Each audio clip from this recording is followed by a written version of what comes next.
From Hollywood, California, the Lux Radio Theater presents Frederick March and Florence Eldridge in The Outsider with Douglas Montgomery.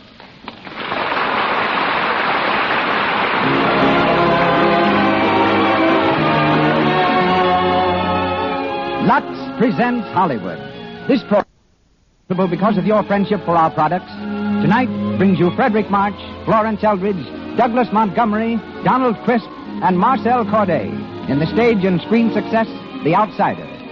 Also behind the footlights of our theater here on Hollywood Boulevard are two special guests. Miss Ann Dawkins, who tells us how motion pictures are edited, and Milton H. Berry, who, like the central figure of our play, is devoting his life to an amazing treatment for cripples. Our conductor, Louis Silvers. And now, here is our producer. Ladies and gentlemen, Mr. Cecil B. DeMille.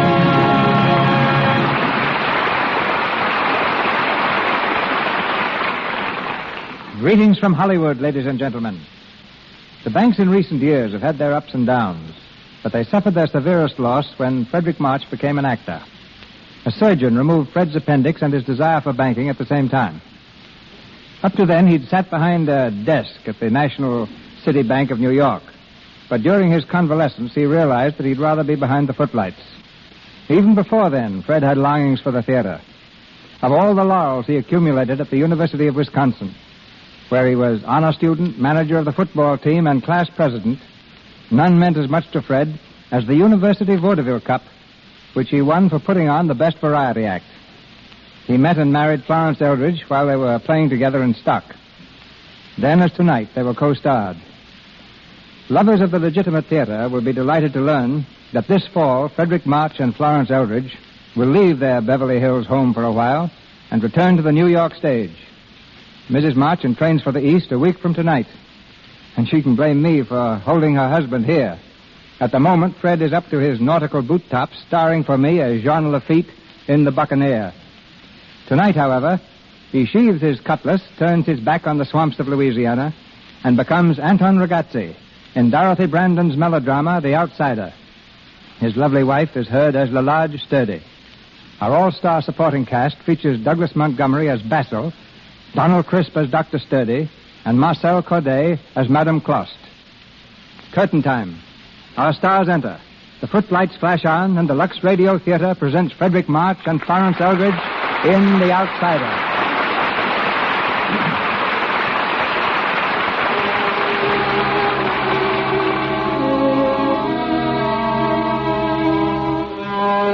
A dimly lighted room in a small house in London. A heavily shaded desk lamp throws deep shadows on the whitewashed walls. Behind the desk sits Anton Ragazzi. He's leaning back in his chair, his eyes closed. Somewhere, a clock strikes 3. And from the shadows on the other side of the room comes a low moan. A woman lies there, strapped to a table. Fastened to her legs are a series of weights, which slowly but surely are stretching her crippled bones back to normal. The table, like a modern instrument of torture, gleams brightly in the darkened room. She moans again, and Ragazzi comes softly to her side. Here. What's the matter? My legs, they hurt tonight. They feel as if they're being thrown from my body. Oh. Stop it. You wish to walk again, do you not? Yes. And you must bear the pain. You must grit your teeth and clench your hands and say over and over to yourself, I have faith in Anton Ragazzi. I have faith. I have. But it's been so long now. So many days and weeks. And months, yes. The rack works slowly. Very slowly. It will soon be over. How soon? Tonight, I hope. Tonight? Tomorrow morning, Madame Clost, you will take your first step. I'll walk again. Quiet. You must rest. Hysterical patients are bad patients. You must take no chances.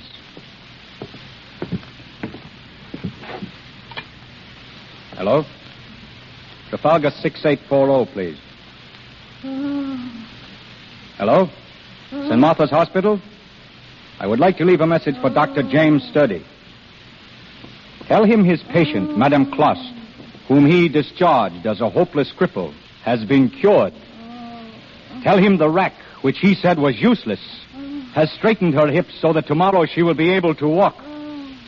Tell him if he will call his staff of physicians together at 10 o'clock. I will be pleased to give a demonstration. This is Anton Ragazzi speaking. No, not Dr. Ragazzi. Just Anton.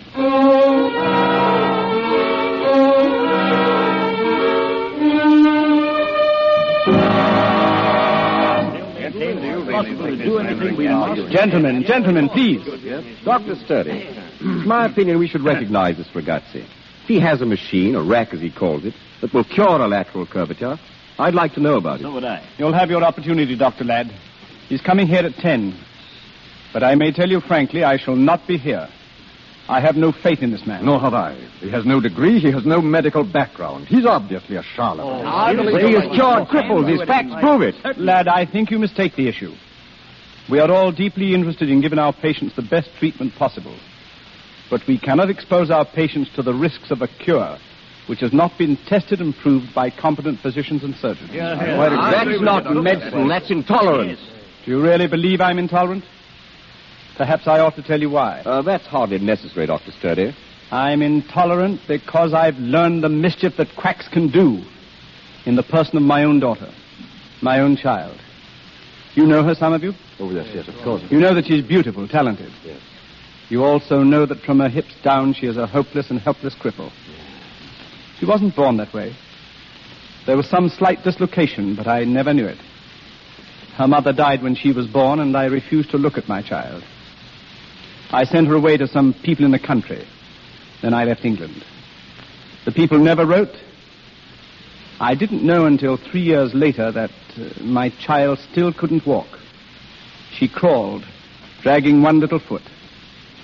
They were having her treated by a local bone setter, an unlicensed physician. That's a terrible thing, Sturdy, a terrible thing. I think I knew I was a father then for the first time. But before I could reach her, the child's hip had been so twisted and torn that nothing could be done. Nothing ever will be done because of my neglect. Sturdy, I think we hardly realize she is a cripple. She has such charm. Spirit. Her gift. Yes, her music. She has her music. Father, have you quite forgotten me? Oh, Lally, dear. Oh, good morning, Miss Sturdy. May I come in? Or are you saying dreadful things I mustn't hear? Come in, dear. May I help? Thank you, no. I can manage a short walk. How are you, Dr. Ladd? Dr. Tolley? Come and sit down, Oh, Larry. no, I can't really. I only came to pick up Father. He promised he wouldn't be late, because I've got a big rehearsal this morning. At Albert Hall? My new song cycle, Moorland Love Songs. You know the lyrics? Basil Owens, aren't they? Yes. Yes. We've been collaborating. He writes beautiful things. They'll go well to your music. You conduct yourself. No, I can't, Dr. Ladd. You see, the thing takes nearly half an hour, and I can't stand that long without my stick. But I think this new conductor they have can give me what I want. I've heard he's quite good. But he isn't me. Now, don't think how you'd feel if you had to watch another surgeon performing your pet operation. Oh, well, I should be used to it. Come along, darling. Goodbye, everyone. Goodbye, Miss Sturdy. Goodbye, Lally. Goodbye, Miss Sturdy. You see? You see the way she has to drag herself? I will not meet this man who in his presumptuous ignorance may do to another what has been done to mine. Good morning, gentlemen. Good morning, sir. Good morning. Well, lad. Sturdy is the finest chief of staff this hospital ever had. Stand by.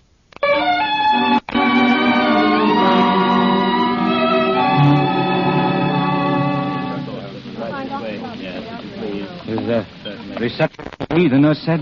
Yes. I'm nervous, Dr. Ragazzi. Ah, don't be a fool. You walked this morning, you walk now. This is it. Good morning. Oh, come in, Mr. Ragazzi. I'm Dr. Ladd. Dr. Ladd, how do you do?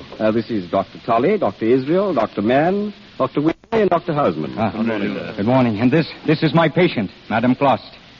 But, where is the great Dr. Sturdy? I came here to catch the big fish, not the small fry. Dr. Sturdy has just left. He will not meet me, eh? Why not? Mr. Ragazzi, I think we'd better tell you in confidence. He's had a very painful tragedy in his family. His only daughter is a cripple. He cannot cure her? No. He is a doctor. And he has a daughter he cannot cure. That puts him in a stupid situation. An intensely painful one. He does not like it, eh? Mm-hmm. He would like it still less if I were to cure her. I've heard you claim to cure almost anything. Not claim, Doctor. I have proved it. Madame Clark was one of your patients here. She was incurable. You admitted it, all of you. Now watch. Madame Kloss, will you walk across the room, please? Yes, sir. Yes. Come. No hesitation. Walk. I'm sorry. Is this all right? There. You see, Doctor? Hardly any limp. What little there is, I shall fix on my rack. Dr. Ladd. Yes, orderly? This table... You don't touch it! Let go. Sorry, sir. I took the liberty of having my rack sent over. For your approval, of course, gentlemen. There. Now examine it, please. Notice how light it is, and yet how strong. The workmanship is beautiful. Yes, that's because I made it with my own hands. The wheel that turns the pulleys is worked by electricity. Oh. You cannot see the turning because it pulls only the 1,000th part of an inch an hour. That is gentle, eh? Yes, it's ingenious.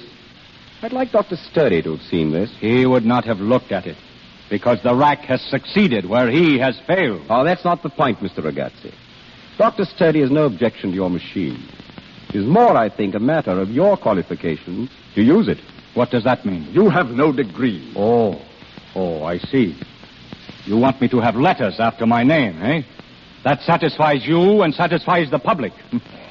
All right, then give them to me. Are you suggesting that we should recommend the Royal College of Surgeons to confer an honorary degree on you? And why not? Have you ever served an internship or studied anatomy except from a book? Yes. Where, may I ask? Where, may you ask? In America. In the stockyards at Chicago. The slaughterhouse. Good God. Then are we to understand that you began as a butcher?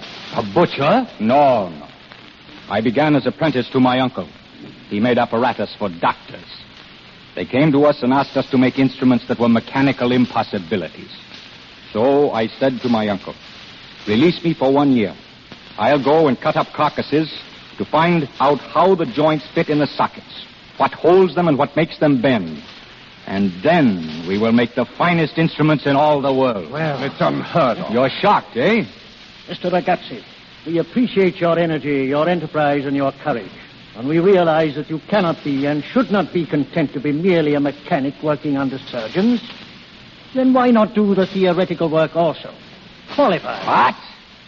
Spend 4 years like a little boy studying books and writing answers to examination papers? You think I'd leave my work all that time? Leave crippled people waiting to be cured? Children? So I can learn Greek and Latin names for English bones? Oh, no. Then understand. If you won't qualify, you must undertake no case without a surgeon. You forbid me to take cases without you. That is our rule. To prevent unemployment among surgeons, eh? To protect the public from unqualified practitioners. There's no back door to the Royal College of Surgeons, and no lift. Those who wish to enter must climb by the front door steps. Or remain outside. I will not stay outside. However much you bar me out, I will come in. I'll break down bars and bolts. I'll blow a hole in the back wall to make a door for me. I'll set the world on fire to burn your college down.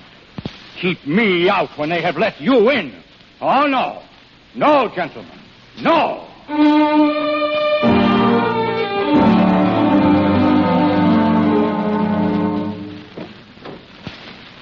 Bring the rack in here. Yes, sir. Let it stay at home where it belongs, where it will do some good. Not in the hands of fools. There's a charge on that. Here. Now get out. Right. I'm sorry things went the way they did. You are sorry.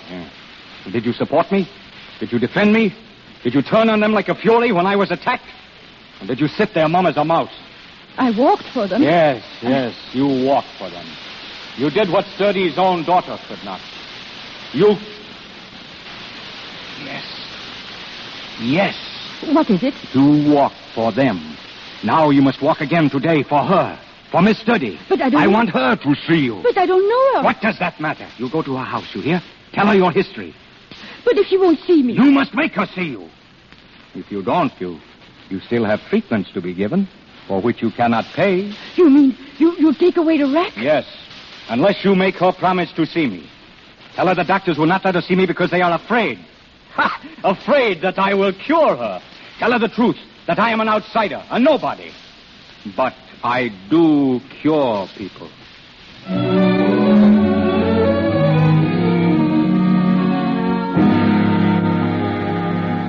And that's what he said, Mr. D. If you don't see him, I'll be crippled again. Please, Mr. D. Here is the paper he gave me. You can see for yourself. To Madame Anna Kloss. I, Anton Ragazzi, guarantee to give you further necessary treatment on my special apparatus, the extension rack. If you will persuade Miss Lalage Sturdy... Why, this is horrible. Basil, help me up, please. Of course, dear. But hadn't you better stay where you are? I've never heard of such a thing in my life. Is this man human? He will sign it if you will let him come here. Only to see him. He asks nothing more. Please, Mr. D, do this for me. You don't know what it is to be a cripple.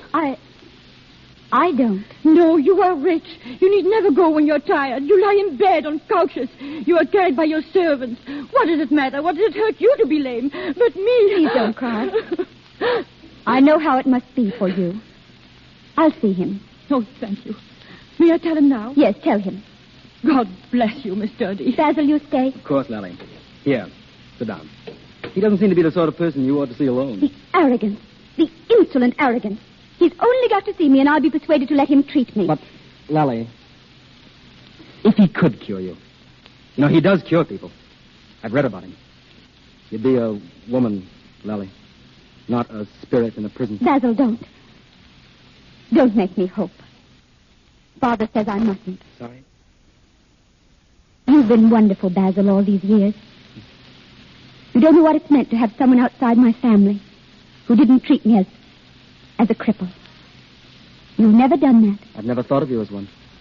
Haven't you, Basil?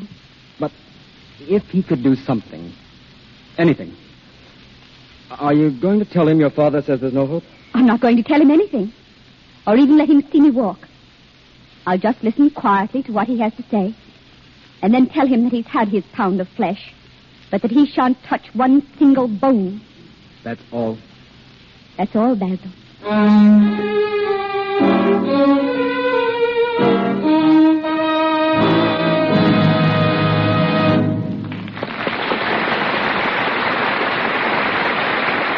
In just a moment, Frederick March and Florence Eldridge continue in The Outsider. Meanwhile, we go to a suite in a popular hotel here on Hollywood Boulevard. A young married couple is there, hurrying to change for the evening. Oh, Jim, I can't hurry. My dress isn't back from pressing. And now I have a run in my stockings. Another run? Oh, why do you buy such cheap stockings? Cheap? I'd hate to tell you what I paid for these. All right, so they're not cheap. But I don't see why you have to get a run in them every time you turn around. Come in. It's the lady's dress, Mr. Page. Oh, swell, Mary. Come on in. Say, maybe you can answer this. You've been a maid around here a long time. Do all women always get runs in their stockings? Well, I don't think they get runs so often when they wash their stockings in Lux. You mean those flakes? Yes, ma'am. That's the way I always do. It's just like it says in those Lux ads you see. Rubbing stockings with cake soap is hard on the threads. And some soaps have alkali in them, and that's bad, too. But not in Lux Flakes. You seem to know a lot about it, Mary. But does it really work? Oh, yes, ma'am. From my experience, it does. My stockings keep nice and springy. And most of the ladies that come to the hotel here think that's so, too. At least they always tell me to be sure I wash their stockings in Lux. Well, maybe you're right. I'd certainly be glad to find a way to cut down on stocking runs. Okay, that settles the whole business. Here, Mary, get Mrs. Page a box of Lux and keep the change. And make it a large box, too. Come on now, dear, please snap into that dress. We hear now from our producer, Mr. DeMille. The Outsider continues, starring Frederick March and Florence Eldridge, with Douglas Montgomery, Donald Crisp, and Marcel Corday.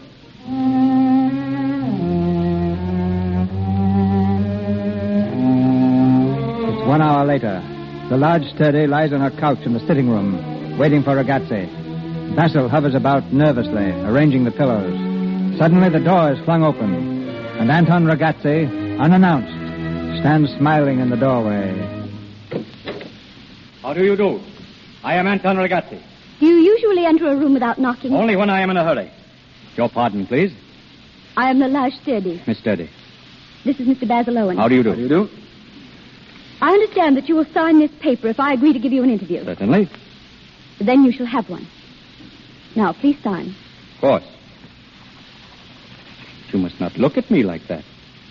I am not such a villain. But you would have tortured that poor woman. You think I'd take away the rack from her and spoil my best advertisement? But I had to make her think I would. Do you call that honest? Perhaps not. But that should reassure you. To know that you're not honest? Certainly. If I were not genius, I should have to be. Oh, I say. All is forgiven to celebrities. Basil, this man is impossible. Don't get up, dear. Yes. Let her walk. I want to watch. Yes. What are you doing? You're looking at me like a doctor. I won't have it. Basil. No. It's all right. I have seen you walk. And when you were not thinking, that is good, eh? Lally, don't mind. I do mind. Mr. Owen, take her to the sofa. I will not look. Here, Lally. Are you comfortable? Yes, thank you. You are recovered from the shock? Mr. Regatzi. Not quite, eh? Then I will sit down and assume a bedside manner to reassure you. Now, put out your tongue and say 99. Eh? Oh, yes. Yes, you have the croup. Oh, why do I laugh? Because I make you. I make you let me in. I make you walk. I make you laugh. And... Can you make her well? Basil. Does she want to be well? Of course she does. She does not say so. No, I will not cure her. She shall stay a cripple. That will please her father, eh? That's a lie. Mr. Regatzi, I didn't mean to see you. I know you did not. But as we've got so far... we have got so far, have we? You'd better see the X-ray photos of me. Then you'll know. And then you'll leave. Will I? Shall I ring for them, Lally? Yes, please. Oh, no. Ask Miss Cross to give them to you. I'll be back right away. Very handsome young man, eh? Yes. You love him, eh? You want to marry him? No. Oh, yes. But you would not curse him with a crippled wife, eh? Some other woman gets him, eh? That's not nice for you. And even if you were married to him, he would go to golf and dance with other women, eh? That's all the young ones think of nowadays, you know. Dance. And they hold each other pretty close, too. Makes them think of marriage, eh? You beast. Yes. A man is a beast. He's a dog. A dancing dog. What a pity you are a beauty. It's no good. Must be a fine torture lying here knowing what a good time you would have if you were not a cripple, eh? Men would go mad for you. Throw themselves at your feet. You don't want that now, eh? But if I cure you... Get away from me. What are you? A temptation of the devil? Or an answer to my prayer? Half and half. I am not all bad. There they are. The X-ray. Let me see. Quick, the X-ray. Well? Tell me. Miss Sturdy, now I know I can cure you. You're sure? I'm positive. Lally. Basil, don't look at me like that as though you saw me with new eyes. You mustn't. I must. Oh, Lally, see yourself as he can make you. Will it hurt? Will there be much pain? Yes. How long? For 1 year. Lying down? Strapped on my rack so that you cannot move. 12 months. And then I shall say, rise up and walk. Oh. No more limping, no more lurching, no more crutches, no more boots like clumping hoofs. But you shall dance in Cinderella slippers with your prince. With me, Lally. Oh, Basil, don't. I can't believe it. Oh, I can't till Father says it's true. He will say it is not true. What? He will believe it is not. But which will you believe? Me or him? I don't know. I don't know.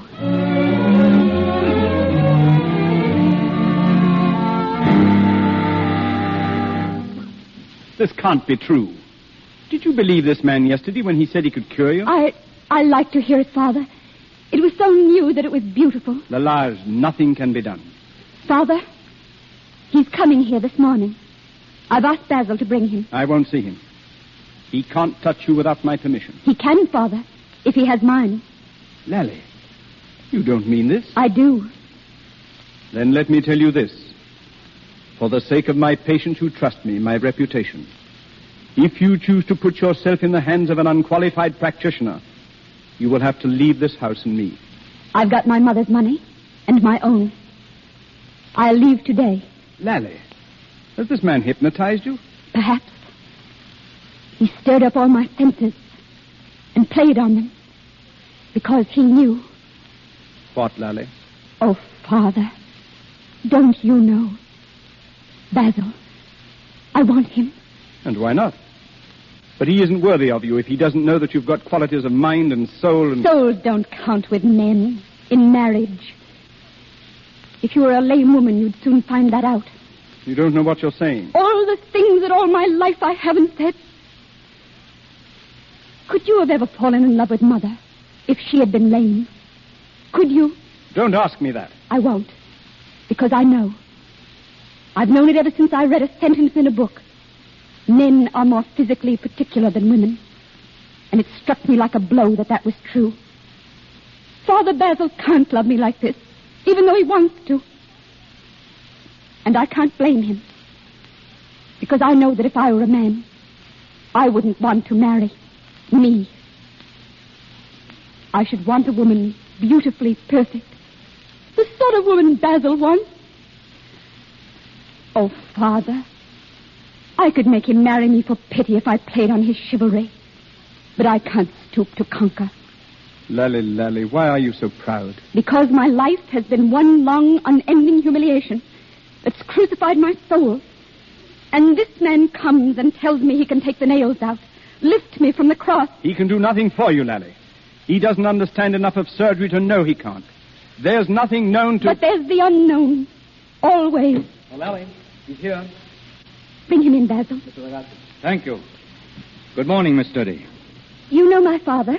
I have had that pleasure. Mr. Agatsy, I want you to tell my father what you told me. It won't be necessary. I know what he told you. And I know what you told her. That I am a liar, a fake, a cheat. Yes. And does she believe you? Does she? I can see she does not. She believes me. Lally, tell this man to leave. Do you hear? I can't, Father. Then do you believe him? And I believe in God. A God who does things. A God who gives people the power to do them. I'm going to believe. Oh, I'm going to. Lally. Father, darling, you're absolutely right. I couldn't stay here. You're going to leave me? Suppose he makes you worse. Then I shall know I never can be better. Never marry. You can be better. Can be well. Listen, I have a house where I've had another patient. Rooms that are vacant now, with a balcony that overlooks Regent's Park. Where you shall be all day, all night long, in the open air. And I'll come to see you, Lally, always. Every day. Oh, Basil. That means you'll go? Of course she will. Lally. Father, please understand. I must. I want life. And I can give it to her. The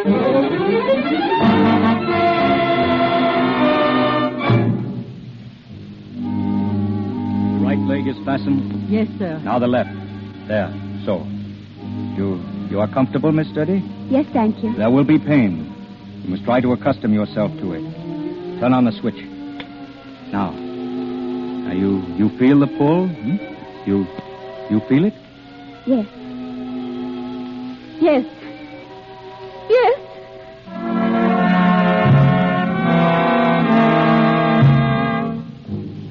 Increase on the left leg, increase on the right. You understand, Madame Clost? Yes, sir. The rack is doing well, Miss Sturdy. I have been gradually strengthening the pull. I could tell. The night seems so much longer now.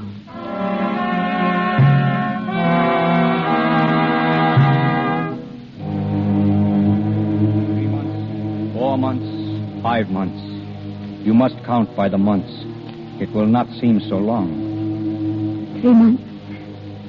4 months. 5 months. But every day has 24 hours. Madam Clost. Yes, sir. Morphine. Oh, Mr. Agatsy. Why did you telephone for me? Is she in much pain? She says no, but she's so restless. She must not be. She must lie absolutely still. I've told her that.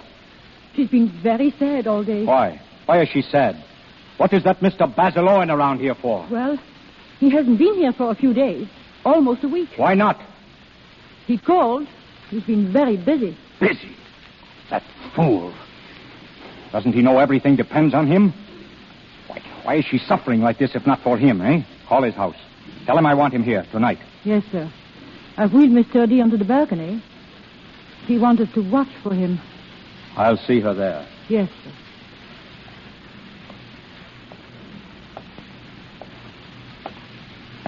Is that you, Anton? Anton himself. I thought I heard you inside. You recognize my voice, eh? I recognized your language. Who is a fool? Some friend of Madame Clost. A man called Richardson. He lives in Putney. Why did you come tonight? Oh, because I passed here on my way back from the palace. I was dining with the king. It is agreed, no lies, eh? No. I came because Madame Clost phoned me. She said you were restless. So when I met your Mr. Basil Owen downstairs, I told him he must not come up to excite you. Then he did come? Of course he did. He told you that he would. No, he only said he might. And so you wondered if he would, hmm? And when a woman wonders if a man will come, she wonders if he loves her. Now you know, eh? Yes. He sends you all his love and 1,000 kisses. All his love? All. And says, good night, sleep well, and dream of him. You mustn't think he's been neglecting me. He's come every time he could. It's been dreadful for him all these months. Dreadful? To watch your spirit conquer your pain? To see me suffer. He can't stand suffering. A woman should always be beautiful. Should she? You think that is the only thing that matters to a man? You're talking like my father. And when I asked him if he could have fallen in love with a cripple... Yes? He wouldn't answer me. Then let me answer for him. I tell you, it is possible. I tell you... What? Nothing. You make yourself well for Mr. Basil. You make yourself beautiful and strong. It will be safer. But he wants me. He does want me. Oh, not as much as I want him, perhaps. Because I'm selfish, Anton. But I'm so weak and so tired. I couldn't hold on if I didn't know. If I weren't sure. You will hold on. He will help you. And I will help you. I will not leave you now until you go to sleep. You go to sleep, Lally, and dream until your dreams come true. You go to sleep because they will come true. He will sit beside you because he loves you. And as the months pass, he will be there always. And then a time will come, not long, when the crocuses begin to push out of the earth like flames. And you, too, shall rise. How he will love you then. If you will go to sleep now. To sleep. To sleep. Because he loves you. He loves you. He loves you.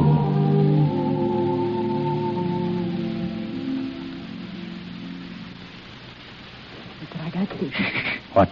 Mr. Owen is here, in the living room. Stay with her. If she wakes in pain, give her morphine again. She must sleep tonight.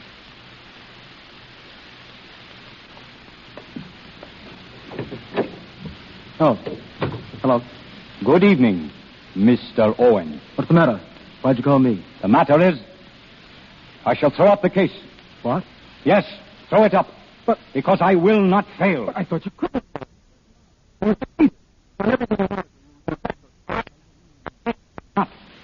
You must lie.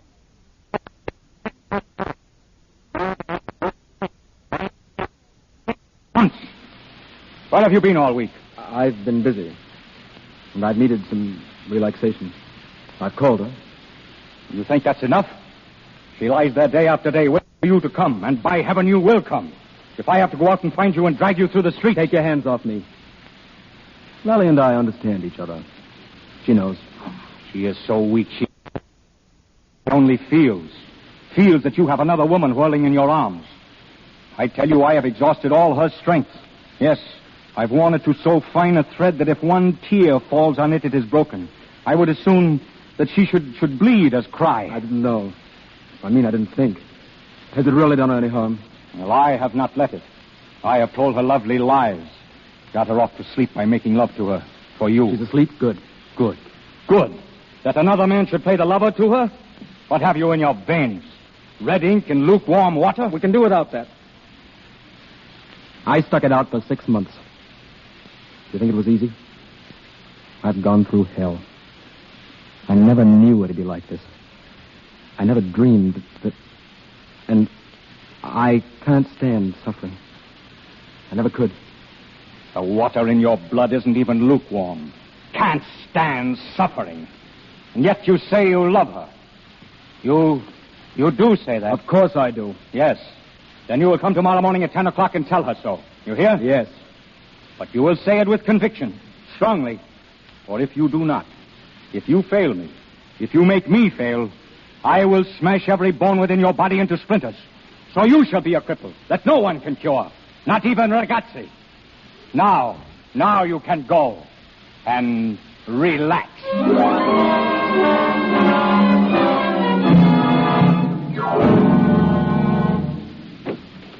Mr. Ragazzi. Well, how is she? She woke up twice. I had to give her the morphine, but it doesn't seem to put her off. She's half under and half awake. She keeps calling for Mr. Owen. I'll see her. You wait outside. Yes, sir. Basil. Basil. Basil, where are you? Basil. Is that you? Is it you, Basil? Yes. I knew you'd come. I tried to stay awake. You must sleep now. Stay near me, Basil. I'm afraid. Afraid? Of what? Afraid if you go, I won't get well. Always a cripple. Always. No. You will get well. You will be well and strong soon. And I will always love you. It makes no difference, Lally, darling. You must believe that. It makes no difference. No matter what happens, I love you. Basil. You must sleep now. Good night. Aren't you going to kiss me, Basil? Yes. Good night, Lally. Good night, darling.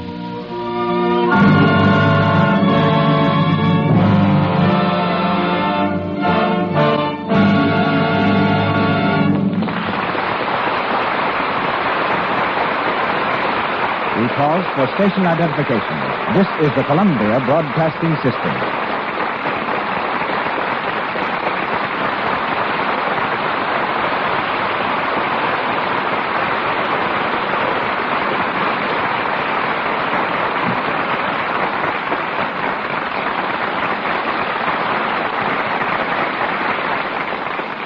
Frederick March and Florence Eldridge resume the events of our play shortly.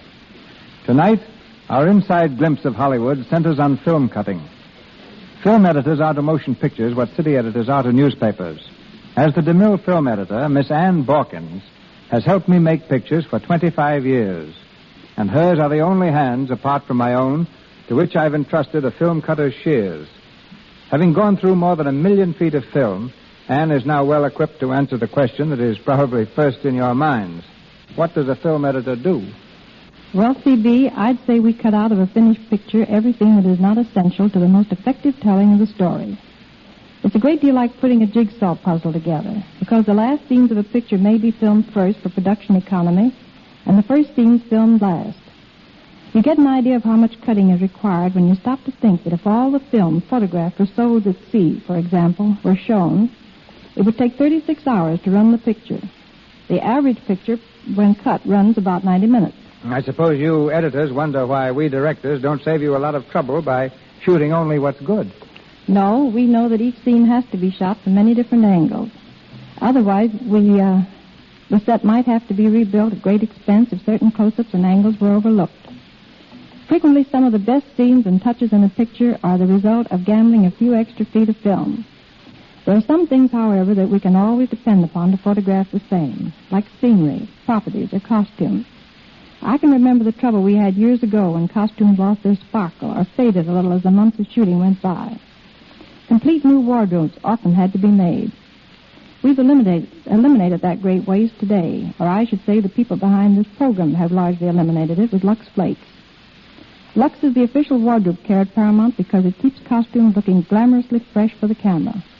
It's a very rare case when I have to cut a strip of film because of costumes. Well, the contributions of the film editors are not only visual, they also work miracles with sound. And one of our tricks is what we call pinching. That consists of taking the soundtrack of a speech that is delivered too slowly and speeding it up by removing the silent portions between the words. We've also developed another science called dubbing. In Mr. DeMille's picture, The Crusades, 2 armies of knights in armor rode madly across the field and crashed together while riding at full tilt. We made separate soundtracks of thundering hoofs, clashing armor, shouting men, and the rain of blows on shields. Then we fused them all together. The result was that we had a realistic battle scene filled with many different sounds, and yet each sound remained distinct, like the instruments of a symphony. That, roughly, is what the film editor does to make a picture more exciting. If you don't mind, Chief, I'll cut right here. Thanks, Annie.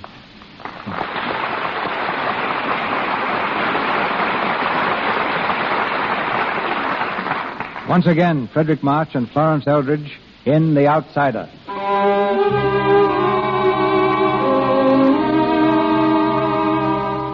Six months have dragged wearily by, months of torture and endless waiting. But at last the rack has completed its work. It's the day of the final test when Lalage Sturdy is to walk for the hospital staff. Ragazzi, excited at the prospect of his triumph, lifts her carefully from the table and carries her to a chair. There. Now sit up. No. Don't try to stand. Just sit. I could stand. I know it. But not yet. We must wait for our friend, for the physicians and surgeons who forbade me to practice because I knew no medicine. They shall see. Madam Klost. Yes? Where is it, Mr. Basil Owen? Has he called? Not yet. And you call him. Tell him he should be here. Perhaps he's ill. Tell him to come if he's dying. If not, I'll go and bring him dead. Yes, sir. You mustn't go, Anton. You must be here when the doctors come. I won't have your triumph spoiled. I have no triumph if you have not yours. What do you mean? When first you walk, you want to go to Basil Owen. I want him to be here. I also. Why? Because for you and for him, I have made something straight again. Yes. I've never even thanked you, Anton. Oh, I want no thanks. I shall have glory. Is that all you care about? Yes. It's strange. You've done everything for me. And yet I must have felt it wasn't for me. Because I remember what he did when I've forgotten. He? Basil. Oh. I was afraid for a while in the beginning. I thought he was weakening. And then one night he came to me, after you'd put me to sleep. And I knew then that he was mine. All mine. He told me it made no difference. That was love, Anton. Real love. For the first time. Yes. Yes, it was. And so because of that love, when you take your first step, I shall go to him.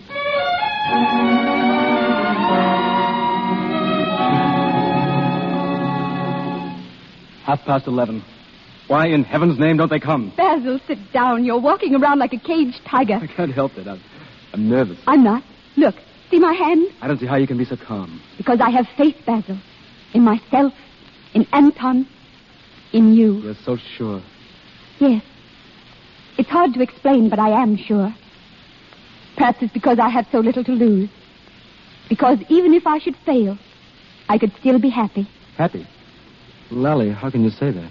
Well, you said it for me. Remember? It makes no difference, darling. I love you. No matter what happens, I love you. Lally, I don't know what you mean. Well, that night you came to me when I was alone. I don't know what you mean, Lally. Basil, you are nervous. You haven't forgotten. Forgotten what? Lally, darling, you must have been dreaming. Oh, I see. If you're afraid, Basil. No, of course not, but, well, I never said that, Lally. I didn't. You don't have to be so apologetic. I never meant to hold you to it. It was only It gave me strength all those months. Just to think you did love me enough not to care about. Lally, please. And that's why you're nervous. You're afraid I'll fail. You're afraid you'll be burdened all your life with a cripple. When you needn't worry. You won't be. Lally, listen. You're going to be all right. I just know you are. But, oh, God, Lally, don't make me say it. No, don't. Because I couldn't bear to listen. If only you'd waited, Basil. If only you'd given me the chance, if I did fail, to let you go. But the fear was in your eyes when you walked in this room. Lally, if I've hurt you... You have. Oh, not because I've lost you. I should have known it was too beautiful. But because just this once, I hoped, believed, that someone loved me, just as I was. Lally, darling. Here, gentlemen, here. Our laboratory, where we will perform the great experiment. Lally, you're all right? Lally? Yes. Now, gentlemen, you have seen the X-ray plates. You have seen how the bones have been stretched. Now you shall see the final proof. Miss Sturdy has still not taken her first step. We have been waiting for you. Now, Mr. Owen, will you stand over there, please? No. In front of her chair, about 10 steps away. There. Now, Miss Sturdy, take my hand. Now, stand up slowly. So. Now, weight evenly on both legs. So. Now, let go of my hand. So. Now, walk over to Mr. Owen. I've forgotten how to. Nonsense. No. Look, right foot, left foot. Think. What's the matter? Here, walk. I tell you, walk. Mr. Owen, call her. Hold out your arms to her. Call her to you. Lally. Come to me. I can't. I can't. Catch her. Pick her up. Get her on the couch. Stand back. All of you, stand back. Lally, are you all right? It feels so good to lie down again.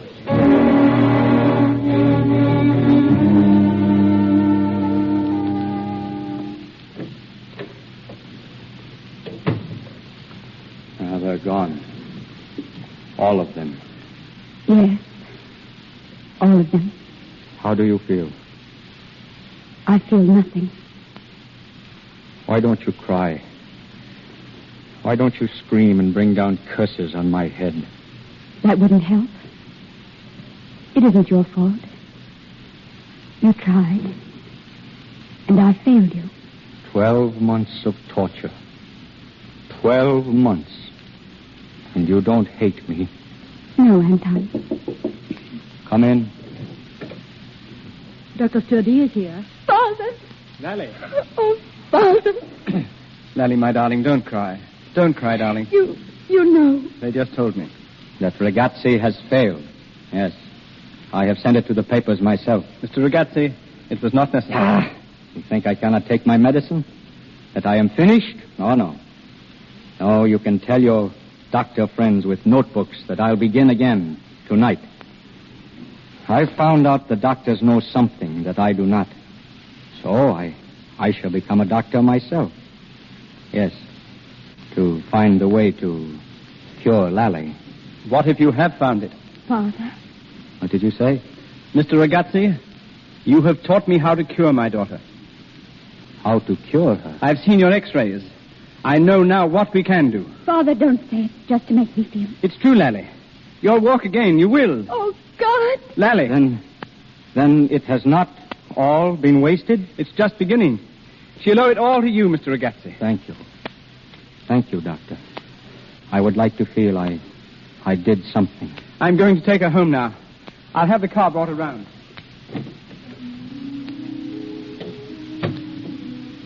Anton. I leave you alone. No, please. I hate to leave here, somehow. It will be better. You will be happy again. He will return to you. Basil? Yes. He will come back when he knows. Do you think I want him as he is? He is, as he was, always. I never loved him then. I loved someone else. Who, Lally? A man who spoke to me in a dream. A man who came to me that night. Who held me in his arms. Held me to him, soul and body. That man never would have left me. But there is no man like that. There is. Oh, Lally, darling, I love you. It makes no difference. No matter what happens, I love you. Wait. Oh, wait. That night, was it a dream? No. It was the truth. Goodbye, Lally. Don't go. Don't go, Anton. You were there. It was you that night. Yes. Oh, Anton. Don't stand up. Anton, hold out your arms for me. Call me to you. Call me, Anton. Are you really walking? Yes. To you. To you. Walking to you, Anton.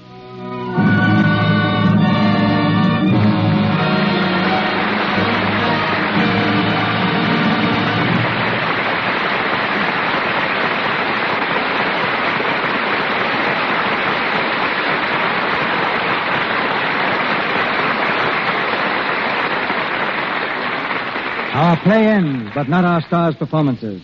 A little later, we'll hear again from Frederick March and Florence Eldridge. Each week, we try to bring you as guests someone of particular interest. Tonight, we've been unusually successful. Standing beside me now is a man whose life work parallels that of Anton Ragazzi to a startling degree. Befriended 38 years ago by a cripple, he resolved to devote himself to the help of other such unfortunates. Never having been to school, he was not equipped to enter a medical college, and so developed his own methods. Though not a physician, he is founder and head of the Milton H. Berry Institute for Paralysis Correctment, located near Hollywood. Its directors include the famous author Rupert Hughes and Fred Stone, the noted actor. Through our play, we learned of a man who dared to aid the hopeless when all usual efforts failed. Such a man is our guest, Milton H. Berry.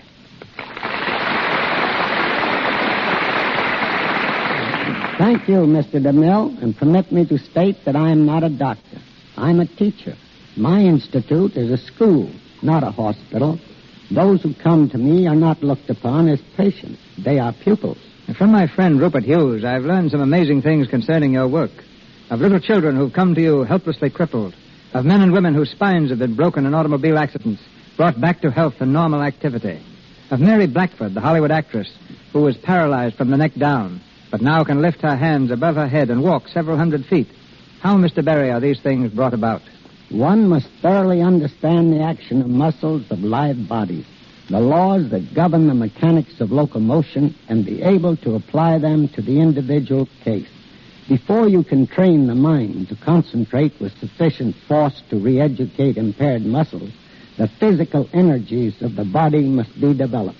Well, at some time in your career, Mr. Berry, something must have happened, some case must have arisen that made you feel you had discovered a successful method for re-educating damaged muscles.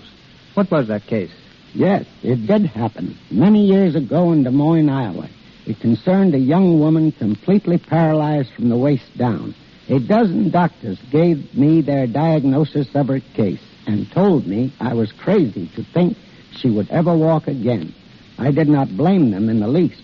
What did matter was the fact that 4 months later, several thousand people gathered in front of a Des Moines hospital and saw that woman walk unaided. Since then, I have helped over 2,000 infantile paralysis cases and 400 victims of other types of paralysis. It's not that I doubt what you've told us, Mr. Berry, but assuming that it is true, why aren't your methods practiced everywhere? Remember, Mr. DeMille, I have been but one lone man practicing this method until I taught it to my son, Milton Jr., and Mr. Marion French. Our foundation, which is strictly non-profit, was formed for the purpose of establishing a larger school to teach this method to qualified young men and women who in turn can go to centers of population and do just as we've been doing at the Berry Institute. Until the plans of the foundation are complete, I'm limited to 100 cases at one time. In behalf of those 100 children and young adults now under my care, let me thank you and the Lux Radio Theater for the splendid entertainment you bring them every Monday night. We've been happy to have you here, Mr. Barrow. Very happy.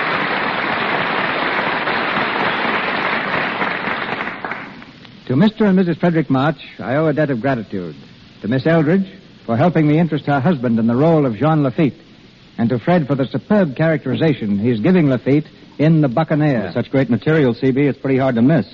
Like most people, I only knew Lafitte as a pirate, not as an American hero. You know, it was a revelation to me to find out that unless he'd plunged in with men and ammunition to help Andrew Jackson and his tattered army at the Battle of New Orleans, all of America west of the Mississippi might now be part of Canada. One of Lafitte's most exciting exploits, and amusing, occurred when Governor Claiborne offered a reward of $500 for him, dead or alive. Lafitte was so indignant at the small amount, he rode around New Orleans posting offers of $10,000 for the governor, dead or alive. And that Buccaneer was the only pirate in history who saved a nation. There never has been a more mysterious figure. No one really knows where he came from or where he went after his career in America was over.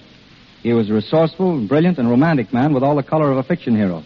The Buccaneer is the answer to an actor's prayer. You remember the old saying in the theater, C.B.? Fat parts make fat actors. Well, speaking of the theater, what about this play the Marches are going to do? It's called The Christian Hero, Mr. DeMille. It's based on the life of Sir Richard and Lady Steele. You mean the Sir Richard who, with Joseph Addison, wrote The Spectator and The Tatler? That's right. John Cromwell is going to direct, and we hope to open on Broadway around Christmas time. Playing here tonight has certainly given us the itch to get back to the stage. I hope it'll be as much fun. We'll miss you both in Hollywood.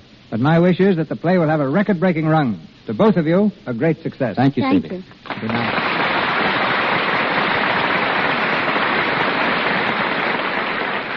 When Edna Ferber wrote Cimarron, she enriched modern literature and the screen with one of the most compelling stories ever dedicated to the romantic West. Our adaptation of that story awaits you next Monday night. Had we personally asked each one of you, whom, above all others, would you choose for the spirited role of Yancey Cravat, I feel certain your decision would be identical with our own. So we bring you Clark Gable. Starring with Mr. Gable, Virginia Bruce, and a special guest, Miss Edna Ferber.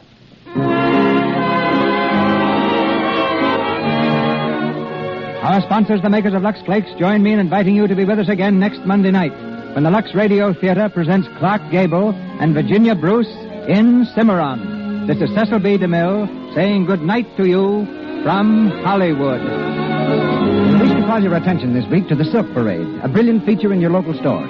It offers a colorful pageant of rich displays and timely hints on the latest fall fashions. Good silks are amazingly durable, and most of them are safe in water alone, which means that you can trust them to gentle Lux Flakes. So you are being thrifty as well as fashionable when you wear silks in this season of elegance. Your announcer has been Melville Ruick. This is the Columbia Broadcasting System.